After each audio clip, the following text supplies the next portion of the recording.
Hello everyone, welcome back to Enchanted by You. Thank you so much for clicking on this video. This one I think is going to be really exciting because I've already done the spirit box, which is something new. Usually I don't get to hear the spirit box before you guys do, and I will tell you it is super creepy. Probably the scariest one that I've ever got. I'm glad that I didn't hear all the stuff at the beginning of it. Well, while it was happening, because I would have freaked out. So I waited, of course, before I didn't guess on anything. I waited until I had my professional review it. And yeah, it's scary. Now, I will tell you right now, I actually am back in my office and I'm recording, and you're going to hear kind of a loud noise, and I apologize.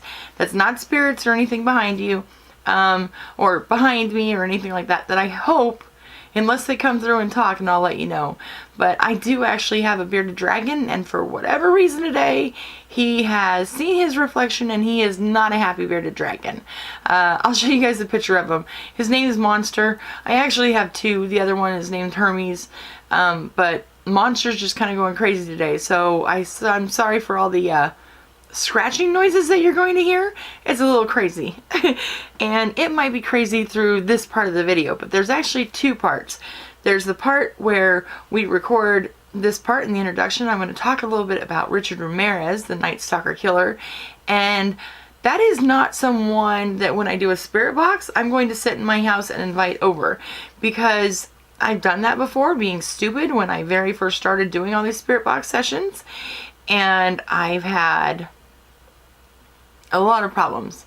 Let's just put it that way. I've had a lot of problems with some creepy stuff in my house. So I actually went out to a cemetery where I know that I know a demon lives in this cemetery. Really crazy place. And that's where I did the spirit box session at. But it got wild. It's a crazy spirit box. It's really creepy. But before we get into all that, let's start with the Night Stalker. And his name is Richard Ramirez. And let's talk about something different that I haven't really seen a lot of people talk about, which really bugged me about him. On YouTube, someone did a "Was he born a killer?" type video. And I don't know.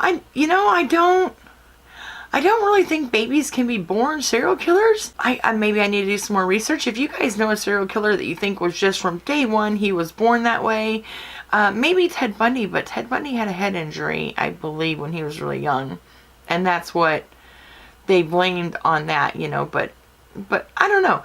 But anyway, Richard Ramirez, though, I think it's the old nature versus nurture story. Was he born this way? Could have been. Was he made this way? I'm gonna have to side with made this way, and I'm gonna tell you guys why. We're gonna go through some of that stuff, and then we'll get into the spirit box session, okay? So I want to talk about him. He was born, whether it was good or evil, on February 29th, 1960. He was born in El Paso, Texas. He was born in a larger family. He was the youngest child of 5, and yeah, when he was 2 years old, he was hit in the head by a piece of furniture. Now, I tried to find more details out about this, how does your 2-year-old get knocked in the head by the furniture? Anyway, that's all I could find on that. I did find out, though, when he was 5 years old, he was actually hit in the head with a swing so hard that it actually knocked him unconscious. So now we've got 2 young child head injuries that could have started kicking this off. And then we're going to see a whole bunch of weird circumstances that I think really made Richard Ramirez, Richard Ramirez. Now, from 5 years old to 10 years old, everyone said, his neighbors, his school friends said what a great kid he was. He was so nice and kind and funny, just like regular normal kid. Okay, didn't see anything really pop out or anything really creepy about him. Nothing. So I don't think he was born this way. I'll tell you though, what happened and started happening at 10 years old and up, I think that's where we're going to find our answer. Now at 10 years old, he had this cousin named Mike, and his real name was Miguel, but Miguel went by the name Mike. Mike was the United States Army Green Beret in Vietnam, and Mike was a sick, twisted puppy dog, I will tell you that. He would commit these horrible war crimes, really, in Vietnam, like rape, murder, and he would decapitate the people that he murdered, and he took pictures of all this. And not only was he sick enough, one, to do it, two, to take pictures, but then he brought those pictures home and he showed Richard this. And here's little Richard, a 10-year-old boy, with his older cousin who's in the military that he completely looks up to, showing him that this is not only okay, but that this is really cool. Check this out, little Richie. And on top of that, Mike also got him started on drugs. The final part of the Mike story is while Richard was with Mike, when he was still a little kid, right? I mean, we're talking 10, 11, 12-year-old kid right now, okay? Mike actually shot and killed his wife. He shot her in the face. And not only did he do that, he did it in front of Richie.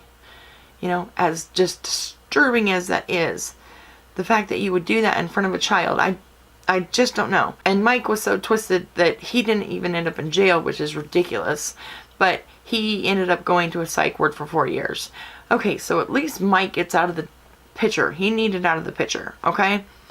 But it gets worse for poor little Richie Ramirez, because he goes and he stays with his sister and his sister's husband. Now, his sister's husband is a peeping Tom, okay? And not only is he a peeping Tom, but he decides that he should take little Richie out with him while he goes and is a peeping Tom. Oh, I forgot to mention one other thing about Mike. So, not only did Mike show him all these pictures, but Mike also taught him things like how to stalk people, how to kill people. Why are you teaching a 10-year-old this kind of stuff? Okay, so now we've got this guy who's done all these horrible, horrible crimes, and someone that Richie looks up to and is showing this to him.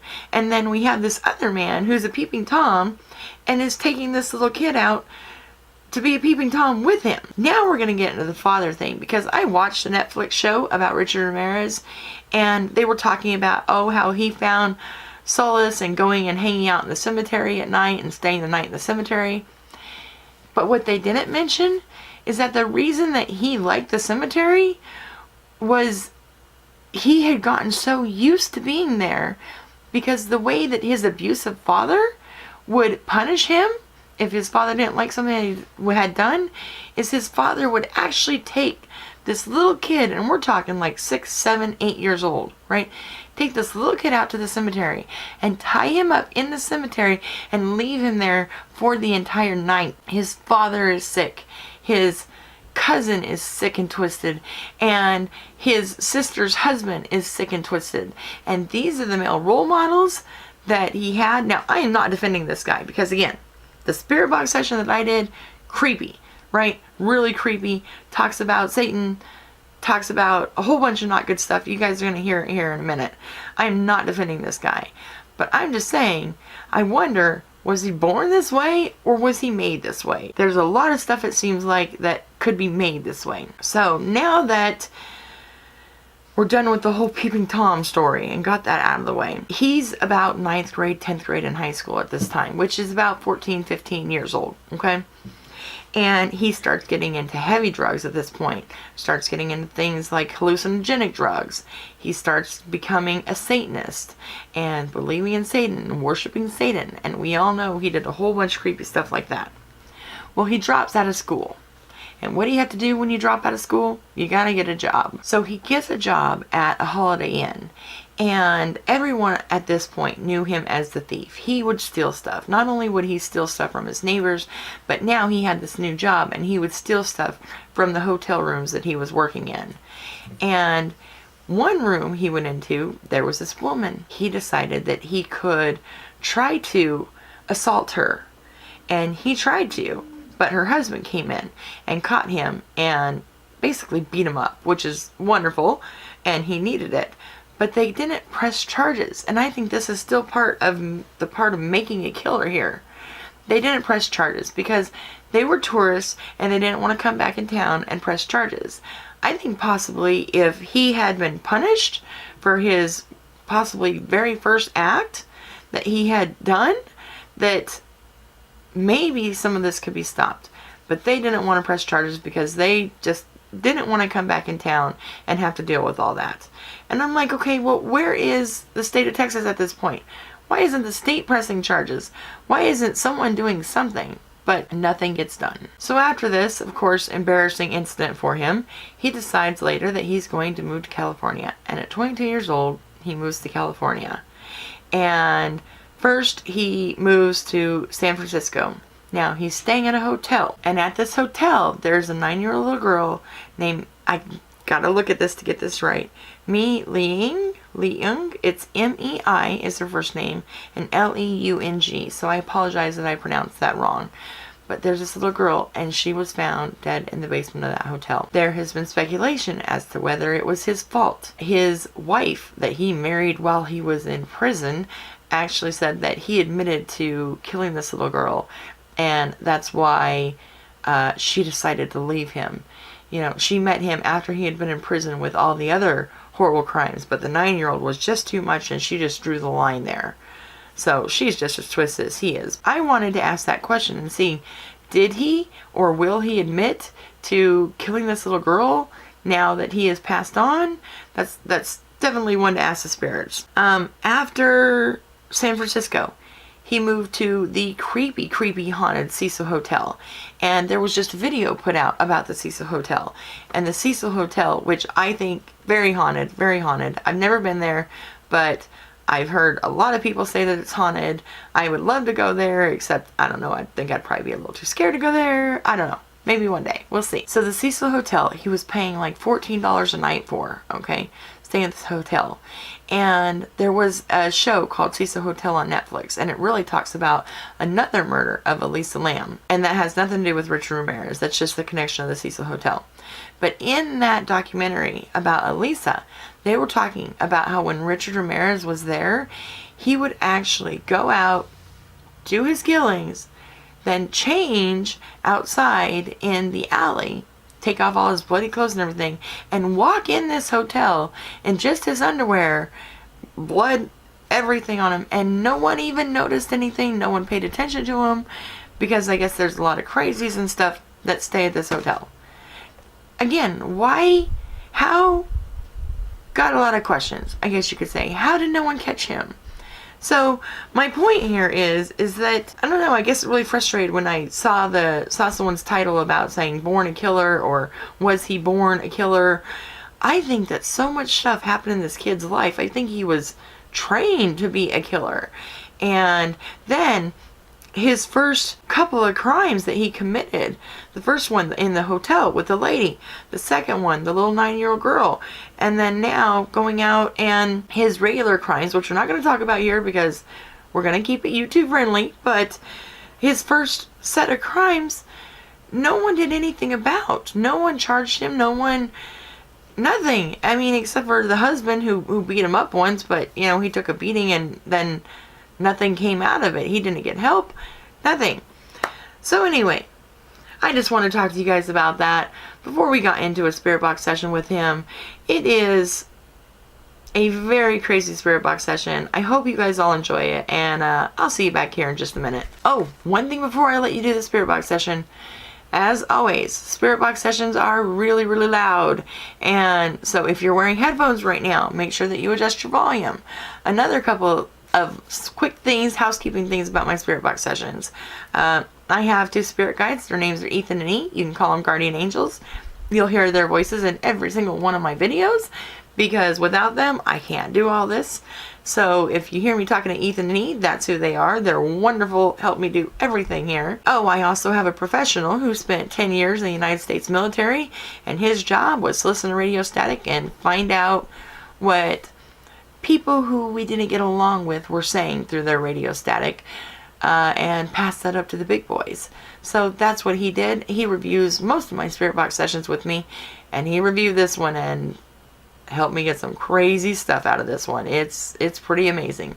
So don't forget to like and subscribe. Let's get into the spirit box session. Okay. Okay, Ethan and E, are you here with us? Can you get Richard Ramirez for us, please? See, are the kids creeping out? Yeah, this is... How do I come here? Can you get Richard Ramirez, the Night Stalker, for us to come talk to me today? He used to love cemeteries, especially evil ones.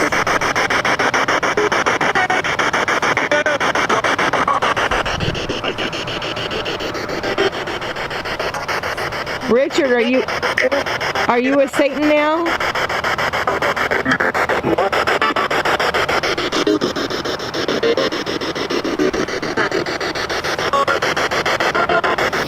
Richard, say your name if you're here.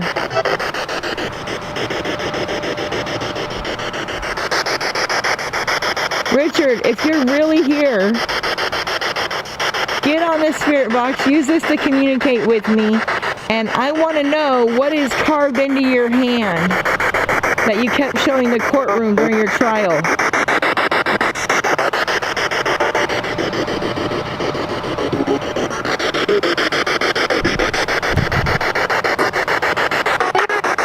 Ethan, can you help him talk better?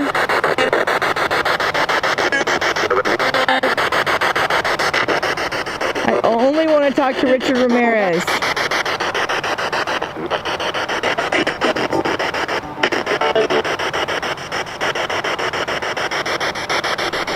Richard, if you're here, you were accused of murdering a 9-year-old little girl named Mi Luing.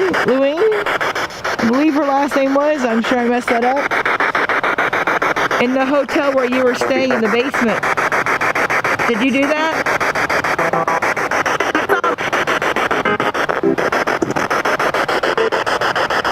Did you kill her?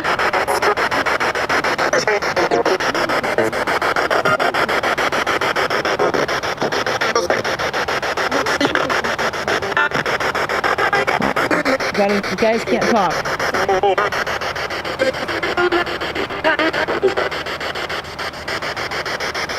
That was just the kids talking.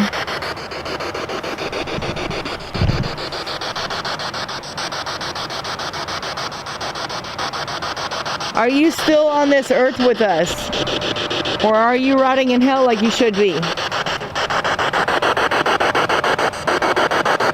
You wanted to be with Satan. Oh, that was creepy.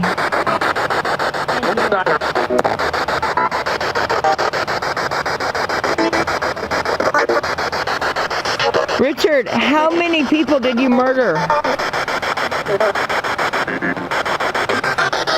That was creepy. I don't know. That was like a weird growly voice. There are 9. I don't know. Don't guess. Richard, how many people did you murder? You can tell us now since you're not appealing in the courts anymore.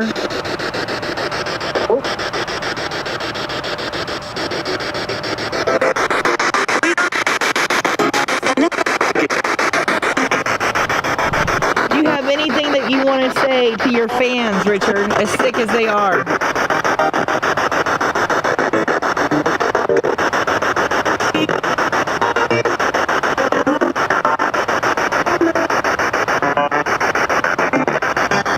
You know, disgusting people still idolize you and think you're wonderful and magnificent and a god in a way.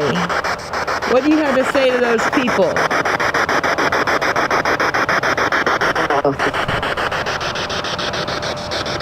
Okay, Richard, we're letting you go.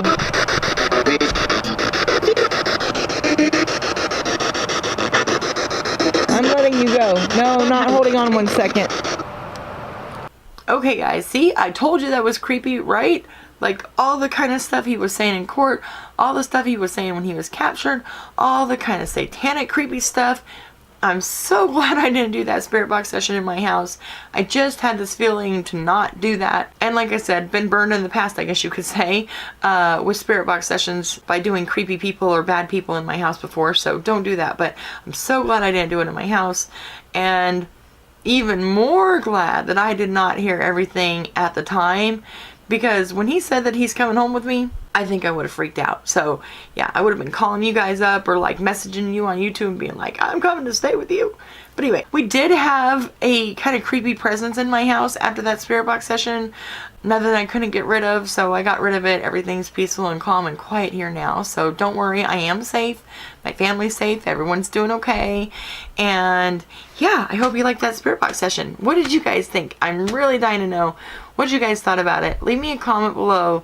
Tell me what you guys thought. Yeah, let me know. I'm excited to hear from you guys. I hope everyone's doing great, and I love y'all. I will be talking to you soon. Bye.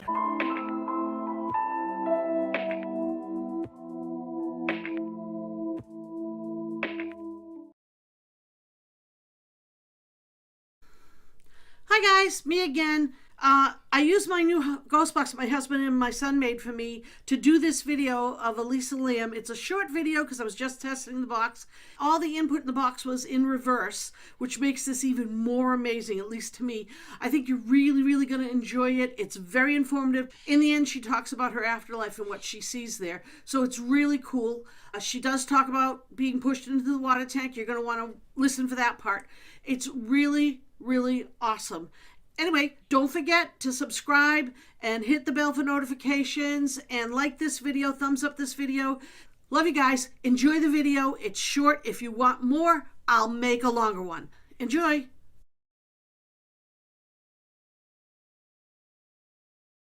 For best results, remember to use headphones or earbuds.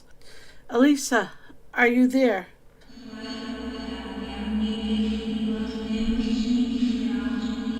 Hi, Elisa. I won't understand what she's saying till I play it back, probably. Are you there?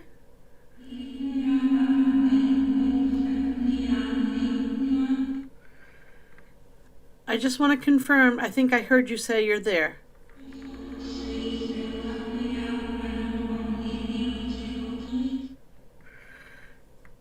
We all know what happened as far as seeing you in the Cecil Hotel. You're getting into the elevator, and then you're looking very upset. Then they found you drowned in the water tank. Can you tell me what was going on in the elevator when you pressed all the buttons?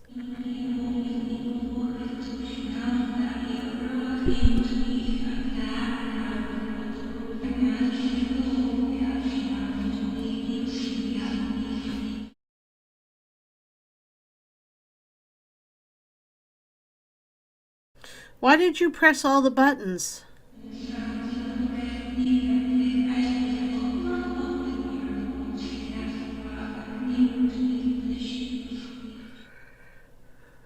Did you feel like something was chasing you? Was there a person chasing you?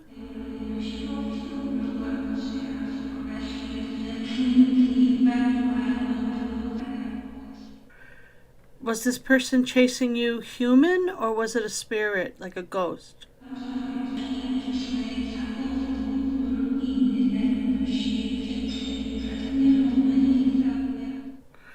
Why did you push all the buttons at one time? Was there a reason for that?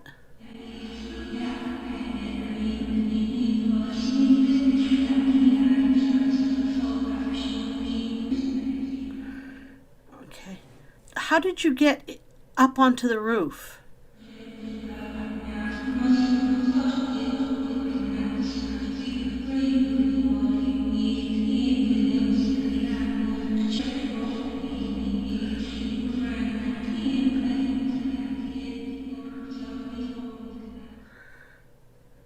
How did you get into the water tank? Can you tell us?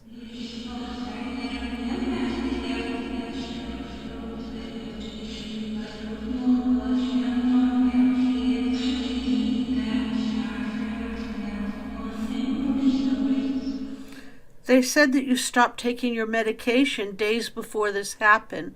Why did you stop taking your medication?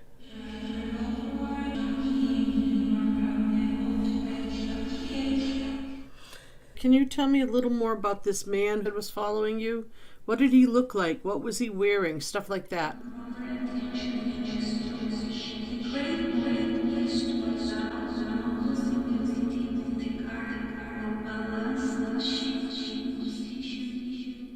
Can you tell me a little more? Anything else about him? Was he tall? Was he short? Was he carrying a weapon?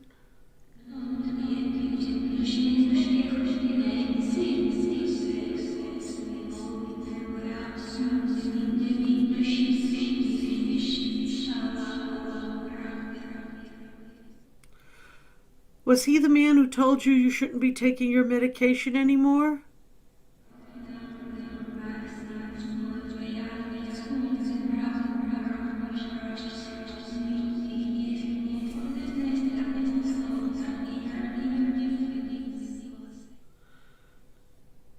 Was he the man who brought you up to the roof or told you to go up to the roof and meet him or something like that? Can you explain that?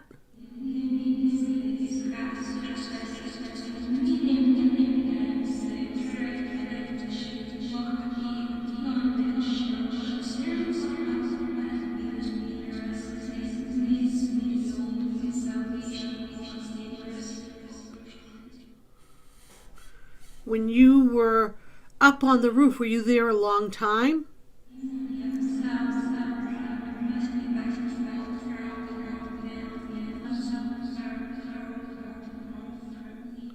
Did you go up on the roof by yourself or did he force you up on the roof?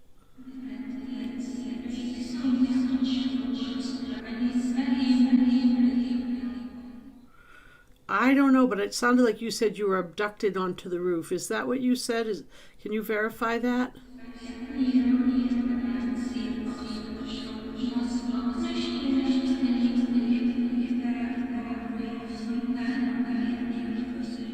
How did he get you to climb the ladder up to the water tank? I think we have some thunder here. How did he get you to climb the ladder up to the water tank?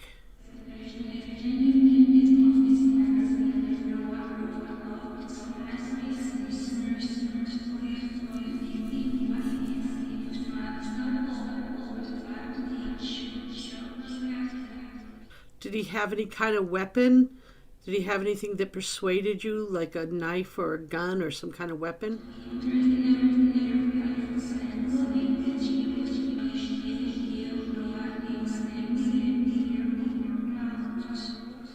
Did he give you some kind of drug or some kind of hallucinogen?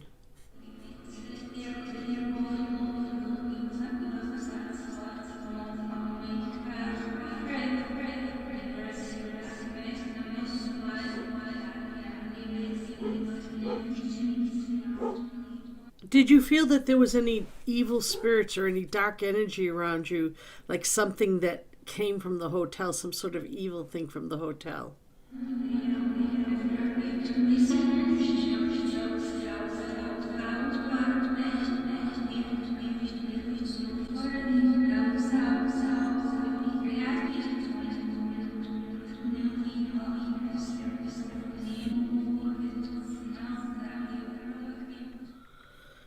So when you got in the tank and you realized you couldn't get out, what happened? Did you call for help?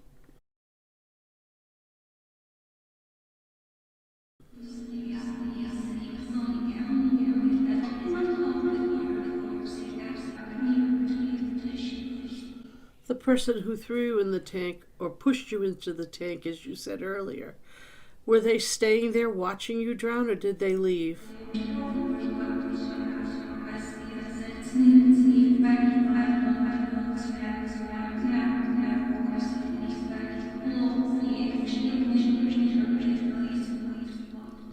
Why did you take off your clothes? Did you take it off before or after you got in the tank?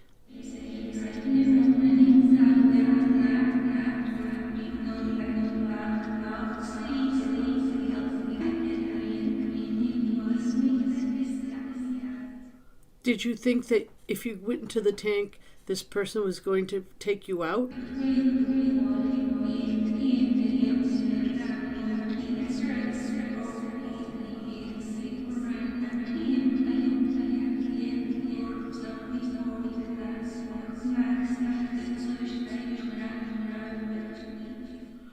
Can you try and give me the name of this person if you knew their name, especially if you know their full name? Can you give me their name?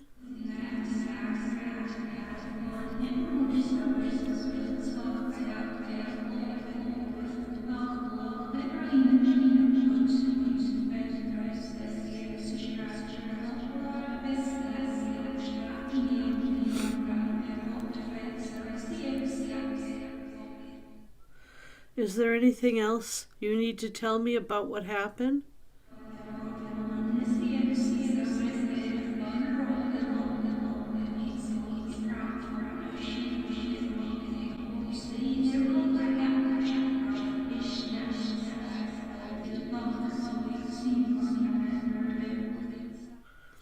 know that you're spending lots of time with your family when you visit from the other side. And I thank you very much for coming to visit with us, all the people who are contacting you and who love you very much. And I feel very honored that you've come to visit me. And I just wanted to say thank you.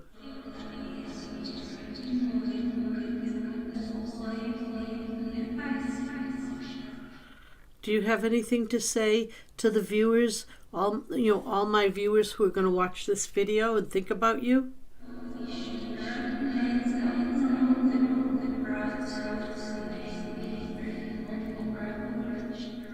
Can you tell them about where you go?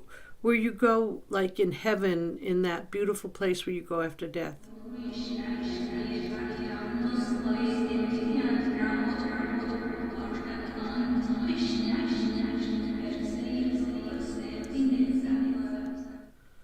Do you have anything you want to say to anyone?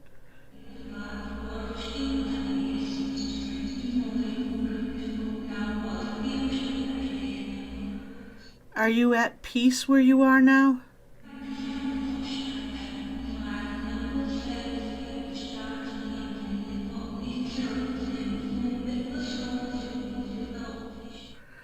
Do you have any messages from the other side? Do you want to tell them about what it's like where you are?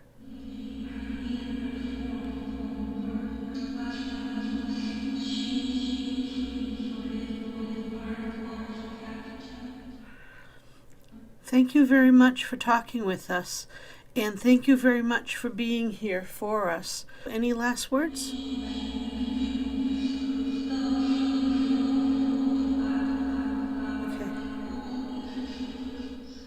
It's so good to know that she's at least in a good place now. I am absolutely blown over by the results I got from this new box. I hope you enjoyed this session, and I hope you like the new box too. So tell me how you like it. I'm going to play around with settings and see what else I can do with it. So make sure you subscribe and hit the notification so you can get that. And don't forget, subscribe. Anyway, love you guys. Love you forever. All of you. Notification, ring the bell. I'm here for you guys. Love ya. Bye.